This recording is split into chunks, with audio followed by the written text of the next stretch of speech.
క్రీస్తునాథుని యందు ప్రియ సహోదరి సహోదరులారా, మనసు ప్రశాంతంగా ఉంటేనే మనిషి జీవితం పరిపూర్ణమవుతుంది. బాహ్యంగా మనం ఎన్నో సుఖ సంతోషాలు ఉన్నా అంతరంగికంగా శాంతి సమాధానం లేకపోతే మనిషి స్థిరత్వాన్ని కోల్పోతాడు. శాంతి కోసం ఎతకనటువంటి హృదయం లేదు. ప్రతి హృదయం కూడా శాంతి కోసం తప్పిస్తూ ఉంటుంది. డబ్బు, సమాజంలో గొప్ప స్థానం మనకు సౌకర్యాన్ని ఇవ్వచ్చు, కానీ శాంతి సమాధానాన్ని దయచేయలేవు. మరి ఇలాంటి పరిస్థితుల్లో ఉన్నటువంటి మనందరికీ కూడా ఈనాడు సువిశేషపట్నంలో యోహాను శుభవార్త 14వ అధ్యాయం 27వ వచనంలో క్రీస్తు ప్రభు పలికేటువంటి మాట, నా శాంతిని మీకు ఇస్తూ ఉన్నాను, ఈ లోకం ఇచ్చినట్లు కాదు అని. మరి క్రీస్తు ప్రభు మరణించి ఉత్థానుడైన తర్వాత మరలా దేవుని దగ్గరకు వెళ్ళేటప్పుడు శిష్యులకు దర్శనమయ్యి ఆయన చెప్పేటువంటి మాట ఇది. మరి శిష్యులు బాధతోనూ భయంతోనూ ఆందోళనతోనూ సతమతమవుతూ ఉన్నారు.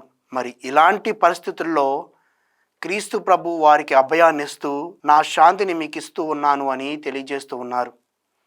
మరి ఈ శాంతి అంటే ఏమిటి? శాంతి అంటే సమస్యలు లేకపోవడం కాదు. శాంతి అంటే కొన్ని వేల సమస్యలు మన చుట్టూ ఉన్న దేవునికి దగ్గరగా జీవించడం, దేవుని యొక్క ఉనికిని సాన్నిధ్యాన్ని మనం అనుభూతి చెందడం. మరి అలాంటి గొప్ప వరాన్ని క్రీస్తు ప్రభు మనకు ఈరోజు దయచేస్తూ ఉన్నారు. మనకు ఒక అభయాన్ని ఇస్తూ ఉన్నారు. మరి ఈ శాంతి కొరకు మనం ఎక్కడ వెతుకుతున్నాం?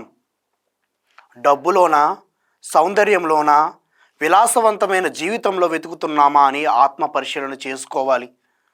మరి ఈ శాంతి మనకు ముఖ్యంగా ప్రార్థనలోనూ, దేవుని వాక్యంలోనూ, సప్రసాదంలోనూ మనకు దొరుకుతూ ఉంది.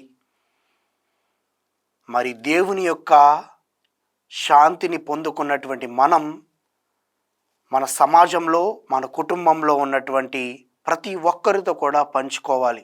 మరి అలాంటి శాంతి మనందరికీ దయచేయాలని ఎల్లప్పుడూ ప్రార్థిస్తూ, మరి ఈ సమాజంలో శాంతిని పొందుకున్న వ్యక్తులుగా, శాంతి కాముకులుగా మనందరం కూడా జీవించాలని కావలసినటువంటి అనుగ్రహాలకే ప్రార్థిస్తూ మనవంతుగా మనం ముందడుగు వేస్తూ దేవుని యొక్క దీవెనలు పొందుకుందాం.